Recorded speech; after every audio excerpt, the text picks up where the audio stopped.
This is the first time me doing one of these unboxings, but I received my new Apple Card.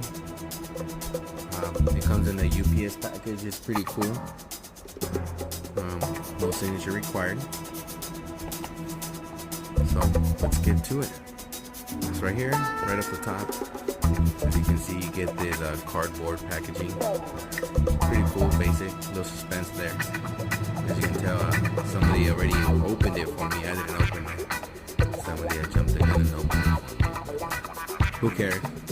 It's the same thing. But let's do the unboxing on the video. So here, once you unbox it, it looks like this. I guess the Apple Card is right here. Take it out.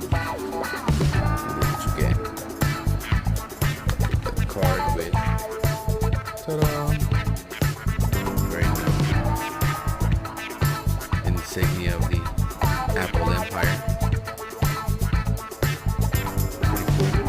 It's like a little cardboard type of thing. Card. You know, everything Apple does has to be upscale. In doing so, the color vibrant colors that they transparent. That's what it looks like. See, it has my name for